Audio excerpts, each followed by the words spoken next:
Wade are the guards. At the forward spots, James and Hazard. And it's Bosch in at the pivot spot, manning the middle. And for Philadelphia, Carter Williams and Jay Rich in the backcourt. Evan Turner and Thaddeus Young at the forward slots. And it's Noel in at the 5, roaming the paint. Now, here's Richardson. He kicks to Carter Williams. Shot clock at 6. Noel. Philadelphia needs to get a shot off. Turner. Another shot. And so he earns a trip to the line. Official saw the contact, and he'll shoot 2. Well, probably the right play defensively. If you can't get the block, send them to the free throw line. Don't give them an easy 2. No easy buckets inside. Force free throws and work to keep them out of the lane next time around. Nerlens Noel, 6'11", out of Kentucky. Big wingspan, about 7'4". So he's a player who has a chance to be an incredible shot blocker. Of course, following in the footsteps of Anthony Davis at Kentucky. And that one misses. And back to Noel, still very slender. The question for him has been, does he have the strength to play? Not right now. He's got to get stronger. He's first got to recover from that ACL tear that he suffered. But if, in fact, he can get stronger, I love his motor, and I like his potential to become better as an offensive player. There's a lot to withstand inside in the NBA. No question about it. So he comes up empty, missing both. You know, part of being a championship team is having the talent first and foremost, but then managing the minutes of that talent.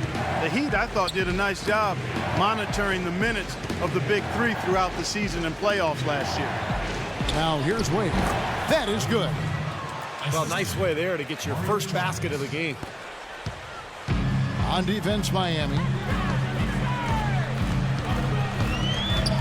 We're about 1 minute into the first. Richardson the pass to Turner. And he's good on the 3-ball. Turner's got himself going there. His first points of the game on the deep ball. As you said, Clark, the big 3 in their prime, but really, we want them to just get their work in during the season, not exhaust themselves before they make it to the playoffs. I thought, Kevin, along those lines, I thought by the end of last season, Miami was exhausted. And once you try to win a 3rd title in a row, the emotional fatigue and exhaustion really becomes a factor. So this is going to be interesting to watch all year.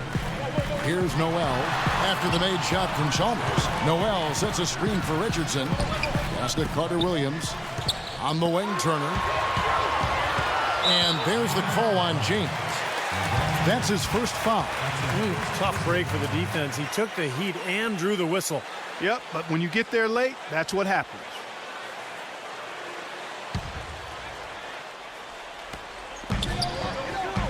Carter Williams kicks to Turner. Right side, Turner hands the 12-footer. Turner's got 5. Well, he knew that with his height advantage over his man, it was really a good decision just to rise up and take the jump shot. Wade drives in. And a foul on the shot. They'll go to the stripe for 2. It's on Jason Richardson. One thing with Wade that doesn't seem to be going away is his quickness off the dribble. He still has that devastating crossover. He may not be able to do it every night, but there are nights when he just looks like he's right in his prime.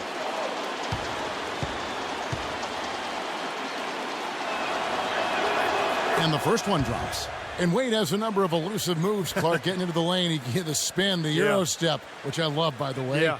And the windmill crossover. He's got it all. I mean, he's figured out how to get to that bucket. And I think the crossover is probably his custom move. Just as he changes directions, he swings the ball quickly over his head to the other side, avoiding the rip. And he makes it look so natural, you might think nothing of it. But youngsters around the league, go to school on that one. That's a heck of a move. Now, here's Richardson. Young, he's guarded by Haslam. Carter Williams off the pick from Young. The feed now to Turner. And again, it's Philadelphia. Well, Clark, we've seen the lead change hands quite a bit in this one. Yeah, we sure have. I mean, it's been a bit of a windshield wiper game. I mean, back and forth, the lead has gone 5 times, so no one in clear control yet. I think both teams feel like they can win. They both have confidence. So we'll see which team can kind of ride the momentum and take control of this game. Young. Carter Williams with it. On the wing, Turner. Off target from 3-point range. nobody near him, he'll normally make that one. Wade kicks to Chalmers. Back to Wade. James outside. Wade outside. 6 to shoot. Can't hit. Great tee that time from Richardson. The 76ers lead. And first quarter, we're about 3.5 minutes in. The shot by Turner, no good. For Miami, they've gone 2 for 4 from the field so far today. James dishes to Wade. Back to LeBron. To the middle. Some nice ball movement here by the Heat. Again, the miss by the Heat. Boy, even though he missed, you can't give up that kind of a look very often. Yeah, they're lucky that they didn't get burned on that one. You know, Heat head coach Eric Spoelstra worked his way up from the very bottom in that organization. I mean, he got his start as a video coordinator, and through years of hard work and dedication, has really become an outstanding coach. And here's Wade following the 3 from Richardson. Wade gets a screen from Bosch. The drive by Wade, and here's Chalmers for 3, and good on the basket. Book it. Chalmers has got 5 now. Yeah, something that makes him hard to defend is his ability to receive a pass and get off an accurate shot in one quick, fluid motion. So you better beware of where he is on the floor at all times. One of the premier catch-and-shoot guys in the league, Steve. There's no question about it. And a new group in for the Heat. Chris Anderson has checked in for Bosch. Mattier comes in for Udonis Haslem. Allen's checked in for Dwayne Wade. And it's Norris Cole in for Mario Chalmers. The 76ers have gone 4 of 7 from the field, shooting over 50%. And back to Coach Eric Spoelstra. As a guy who got his start as a video coordinator, picking the game apart, Steve, he's very comfortable with the new advanced stat movement, analytics in the NBA. Yeah, and I've had a chance to speak with him quite a bit. He says that the way they use advanced stats is just as a conversation piece in the coaching room. Their analytics department will bring them various information, and it will force them to ask questions, which is very healthy for a coaching staff to do. The 76ers shooting their 3rd and 4th free throw shots of the night.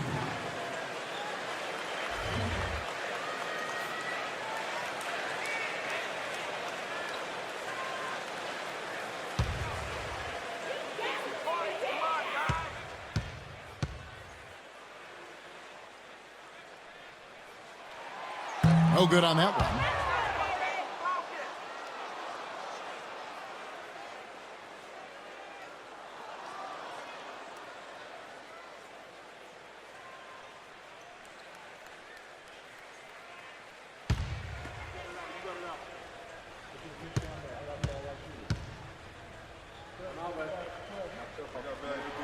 And he sinks the second. I think it's fair to say that the top of the Eastern Conference has been getting tougher over the last few seasons. Unfortunately for the Sixers, they've headed the other direction. They've been going south, and part of why they were on the outside of the playoffs looking in. Roten with it, and Allen picks him up defensively. And Moultrie kicks to Carter Williams. The dish now to Roten. A steal. Oh, and a fast break for the Heat. Here's Cole, and lots of contact there. Missing the shot. He'll shoot 2. And back to what you were saying, Clark, about Philadelphia going through a lot of roster changes last year. You're right, in a season where a lot of other teams in the East put it all together. Steve, bad timing for Philadelphia. Yeah, bad timing. Roster changes and injuries, of course. I mean, the big trade for Bynum looked like it was going to be something that could help them get to the top of the East, but Bynum never played a single game for them. And so it's understandable why Philadelphia struggled. And that one falls for Cole. A lot of people picked the Heat to run away with the East last year, and they were right on target.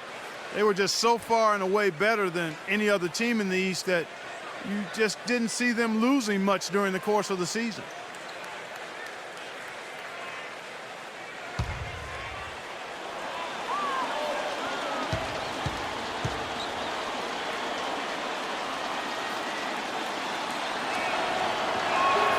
And it's tied up with that one.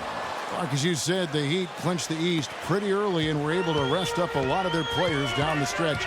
Steve, never easy to win when everyone expects you to win games, but the Heat didn't seem fazed by the pressure at all. Well, this is a championship team, and I think once you win that first title, you get a different level of confidence, and that showed last season as Miami rolled to their second title in a row. Another lead change. How many of these are we going to have? I don't know, Steve, but the momentum of this game has certainly swung like a pendulum. And finished off by Anderson. Boy, you got to love that assist by LeBron.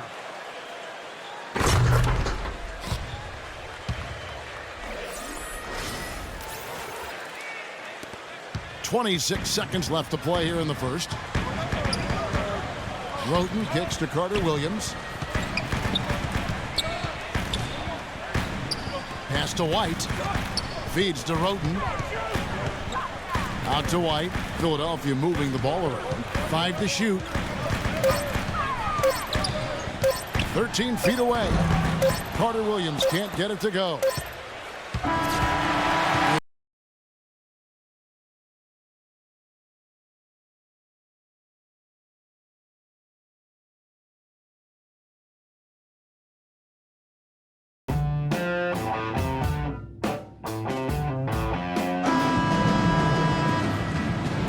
Welcome back, folks. Thank you for tuning in to the NBA on 2K Sports as we get set to get going once again. Hey, during the break, players getting a chance to refuel and hydrate with some Gatorade as there is more basketball in store. And guys, what's your take on the 76ers so far? How about the three-point shooting? The scoring has really come in bunches from long range. Yeah, it seems like every time down the floor they're knocking down the triple. And now let's check out the lineups courtesy of Gatorade, all fueled up and ready to go. Here's the second quarter of play. So on the floor for Philadelphia, it's Young and Hawes at the 4 and 5. Tony Roten out there with Richardson. And it's Turner in at the 3 slot. Now let's send it to Doris from the sideline. Hi, guys. There was a time when Chris Bosh wasn't sure how he'd play at center. He tried to bulk up and change his approach. But he said, quote, after about 3 years, I said, forget it and just be myself. I'm never going to be big and just bulky like that. Now he says, quote, I know it's unorthodox, but I'm not going to waste my time trying to bang in the post against bigger guys. I'm just going to be all over the court. And because of that, I think I've become a much better player. Kevin? Not the biggest guy, but boy, he is quick, Doris. I think that's one of his advantages. Boy, he really used his height there. He sure did, Steve. I mean, a nice touch on that shot. Well, it was a healthy season last year for Spencer Hall. Maybe not the guy they were hoping to hold down their center spot in Philadelphia after trading for Andrew Bynum during the offseason, but Halls was more than serviceable in his expanded role in the middle. 76ers trailing. Roten gets the screen from Hawes, and play stops. Whistle on what looks to be an illegal screen. Yeah, good call there. You could tell he was moving into the defender when he tried to set the screen. Yeah, lowered that shoulder, dipped right into him, too. I mean, he was going to be called on that foul either way. Udonis Haslem is checked in for the Heat.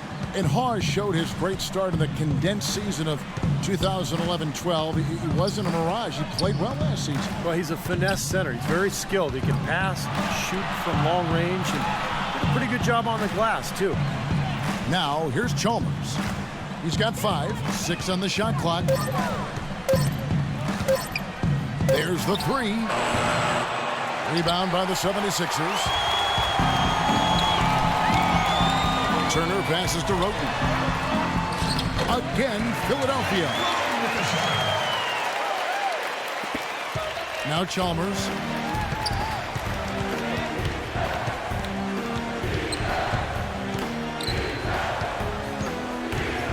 It's back to Battier. Shoots off the screen, and he gets the bucket. Battier's got his first points in this one. Solid screen right there that freed him up for the jump shot. Here's Roten.